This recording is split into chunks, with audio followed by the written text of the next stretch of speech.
क्या आपकी जेब में रखा 10 या 20 रुपए का नोट कुछ समय बाद इतिहास बन सकता है? क्या आने वाले दिनों में कागज के नोटों की जगह प्लास्टिक के नोट आपकी जेब में दिखाई देंगे? क्या भारतीय रिजर्व बैंक देश की करेंसी में अब तक का सबसे बड़ा बदलाव करने जा रहा है? और सबसे बड़ा सवाल, क्या पुराने नोट बंद हो जाएंगे या फिर दोनों साथ साथ चलेंगे? आज हम आपको बताएंगे आरबीआई की उस बड़ी तैयारी के बारे में जिसने पूरे देश में नई चर्चा छेड़ दी है, क्योंकि भारतीय रिजर्व बैंक की करेंसी प्रिंटिंग कंपनी ने पहली बार पॉलीमर यानी प्लास्टिक नोटों के लिए ग्लोबल टेंडर प्रक्रिया शुरू कर दी है। तो क्या है पूरा मामला, क्या बदलने वाला है, क्या फायदा होगा, क्या नुकसान होगा और आखिर कब आपकी जेब में प्लास्टिक का नोट दिखाई दे सकता है? देखिए हमारी ये खास रिपोर्ट। देश में क्यों शुरू हुई नई तैयारी? देश में डिजिटल पेमेंट तेजी से बढ़ रहे हैं। यूपीआई ने भुगतान का तरीका बदल दिया है, लेकिन इसके बावजूद भारत में नकदी की मांग लगातार बढ़ रही है। मई 2026 तक देश में चलन में मौजूद नकदी का आंकड़ा लगभग 42.86 लाख करोड़ रुपए तक पहुंच चुका है। यानी लोग डिजिटल पेमेंट भी कर रहे हैं और नकदी भी पहले जितनी ही इस्तेमाल हो रही है। इसी बीच भारतीय रिजर्व बैंक की नोट छापने वाली कंपनी BRBNMPL ने दुनिया भर की कंपनियों से पॉलीमर शीट सप्लाई के लिए रुचि की अभिव्यक्ति यानी EOI मांगी है। यहीं से शुरू हुई है भारत में प्लास्टिक नोटों की नई चर्चा। सबसे पहले कौन से नोट बदलेंगे? फिलहाल विशेषज्ञों का मानना है कि अगर यह योजना आगे बढ़ती है तो सबसे पहले 10 और 20 रुपए के नोटों को पॉलीमर नोट में बदला जा सकता है। इसके पीछे वजह भी साफ है।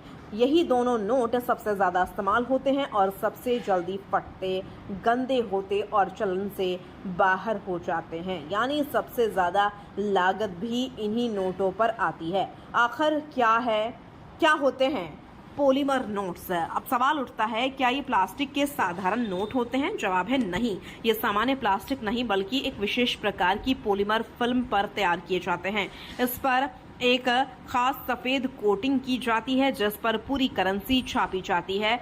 इन नोटों में एक ट्रांसपेरेंट विंडो भी होती है जो इनकी सबसे बड़ी सुरक्षा पहचान मानी जाती है। यही वजह है कि इनकी नकली कॉपी बनाना बेहद मुश्किल होता है। आरबीआई का यह कदम कितना बड़ा है? BRBNMPL भारत की वही कंपनी है जो मैसूरू और सालबोनी स्थित प्रेस में भारतीय मुद्रा छापती है।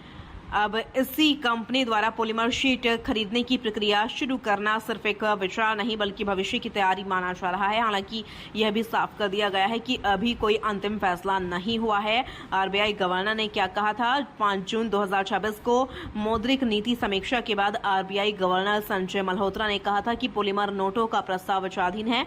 उन्होंने स्पष्ट किया था कि केंद्रीय बैंक इसके फायदे, नुकसान, लागत और व्यवहारिक पहलुओं का अध्ययन कर रहा है। यानी अभी फैसला बाकी है। 14 साल पुरानी यह कहानी। बहुत कम लोग जानते हैं कि भारत में प्लास्टिक नोटों की चर्चा नई नहीं है। साल 2009 में पहली बार इस विचार पर काम शुरू हुआ। 2012 में सरकार ने 10 रुपए के करीब 100 करोड़ पॉलीमर नोटों के परीक्षण को मंजूरी दी।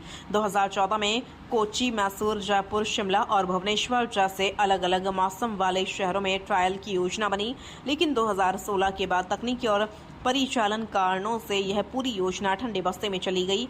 अब करीब 14 साल बाद यह परियोजना फिर से चर्चा में है। क्या होंगे इसके बड़े फायदे? आखिर अगर भारत में पॉलीमर नोट आते हैं तो इसके कई फायदे होंगे। सबसे पहला, इनकी उम्र। ये नोट कागज के नोटों की तुलना में 2.5 से 4 गुना ज्यादा समय तक चल सकते हैं। दूसरा, ये पानी से जल्दी खराब नहीं होते। तीसरा, आसानी से फटते नहीं हैं। चौथा, इन पर गंदगी कम जमती है। कई अंतर्राष्ट्रीय शोध बताते हैं कि इनकी सतह पर बैक्टीरिया भी कम टिकते हैं। और सबसे अहम, इनकी सुरक्षा, transparent window, micro security features और आधुनिक प्रिंटिंग तकनीक इनकी नकली कॉपी बनाना बेहद कठिन बना देती है। लेकिन चुनौतियां भी हैं। हर नई तकनीक अपने साथ चुनौतियां भी लाती है। सबसे पहले इनकी शुरुआत लागत ज्यादा होगी क्योंकि पॉलीमर शीट फिलहाल विदेशों से मंगानी पड़ सकती है। दूसरी चुनौती, देश भर के ATM, कैश डिपॉजिट मशीन और नोट गिनने वाली मशीनों को अपग्रेड करना होगा। तीसरी चुनौती, भारत की गर्म जलवायु। विशेषज्ञों का मानना है कि अत्यधिक तापमान में इन नोटों के व्यवहार का व्यापक परीक्षण जरूरी होगा।